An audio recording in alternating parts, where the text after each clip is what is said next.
اعوذ باللہ من الشیطان الرجیم بسم اللہ الرحمن الرحیم سامعین و ناظرین السلام علیکم ورحمۃ اللہ وبرکاتہ۔ اردو گرامر کے ساتھ آپ کی خدمت میں حاضر ہوں۔ آپ سے گزارش ہے کہ اس چینل کو سبسکرائب کریں اور آج کی ویڈیو کو آخر تک دیکھیں تاکہ تمام باتیں آج کے عنوان کے حوالے سے آپ کی سمجھ میں اچھی طرح آ جائے۔ حسب معمول آج میں اردو گرامر کے ساتھ حاضر ہوں اور اردو گرامر میں ایک چھوٹا سا سلسلہ شروع کرنا چاہتا ہوں۔ وہ حروف تہجی کے حوالے سے ہے، کیونکہ اس کے حوالے سے لوگ بہت زیادہ ڈیمانڈ کرتے ہیں کہ اردو حروف تہجی کیا ہے، کیسے ہے۔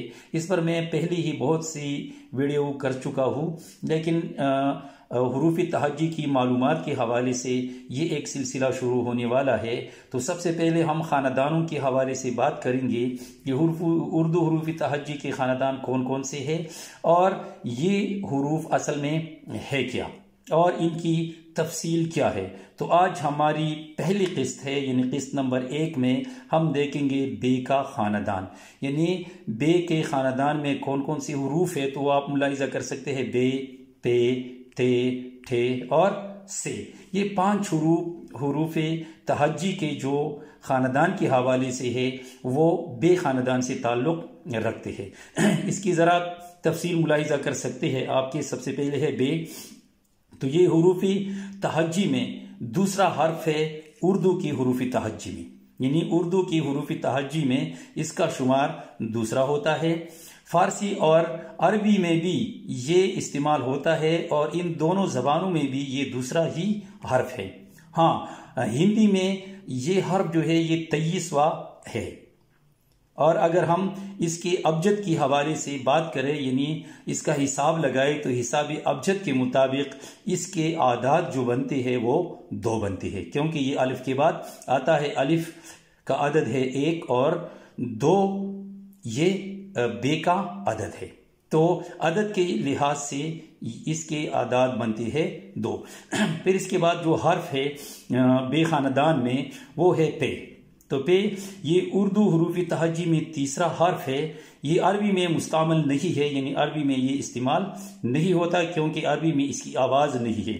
ہاں، فارسی میں بھی یہ مستعمل ہے اور فارسی میں بھی یہ اردو کی طرح تیسرا ہی حرف ہے، جبکہ ہندی میں یہ حرف ہے 21واں، اور دوسری زبانوں میں بھی یہ استعمال ہوتا ہے، جیسے کردی، اغویر یا اغویر، اویغور وغیرہ، یا پشتو، سندھی، کشمیری، شینا، عثمانی، ترک وغیرہ۔ ان زبانوں میں بھی یہ حرف استعمال ہوتا ہے اور ابجد کے لحاظ سے یہ دوسرا یعنی بھی کی طرح 2 عدد رکھنے والا حرف ہے۔ پھر اس کے بعد جو تیسرا حرف ہے بے خاندان میں وہ ہے تے۔ تے یہ اردو میں 4تھا حرف ہے، فارسی میں بھی یہ 4تھا ہے، جس طرح اردو میں 4تھا ہے فارسی میں بھی 14 ہے۔ عربی میں یہ تیسرا حرف ہے اور ہندی میں یہ 16واں حرف ہے۔ حساب ابجد کے لحاظ سے اس کے اعداد بنتے ہیں 400 اعداد کے لیے یہ لفظ، یہ حرف استعمال ہوتا ہے۔ پھر اس کے بعد ہے ٹھے۔ تو ٹھے آپ دیکھیں، یہ اردو میں اس کا جو نمبر آتا ہے وہ ہے 5واں، یعنی یہ اردو کا 5واں حرف ہے۔ عربی اور فارسی دونوں زبانوں میں یہ لفظ استعمال نہیں ہوتا۔ ہاں، ہندی کا یہ حرف جو ہے یہ 11واں ہے۔ اسے تائی ہندی یا تائی ثقیلہ بھی کہتے ہیں۔ بنیادی وجہ یہ ہے کہ چونکہ اس کا تعلق ہندی زبانوں سے ہے، خصوصاً ہندی سے، اور چونکہ اس کی آواز باری ہوتی ہے، کرخت ہوتی ہے، تو اسی حوالے سے اسے تائے ثقیلہ بھی کہتے ہیں۔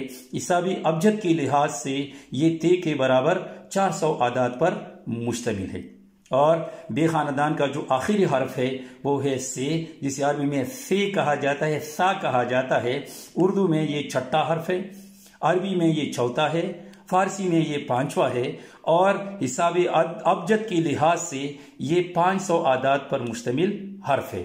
تو امید ہے کہ آج آپ نے اردو حروف تہجی کے خاندانوں کے حوالے سے پہلی قسط یعنی بے خاندان کی پوری تفصیل ملاحظہ کی ہو۔ آئندہ کسی نئے عنوان تک اجازت دیجیے۔ اللہ حافظ۔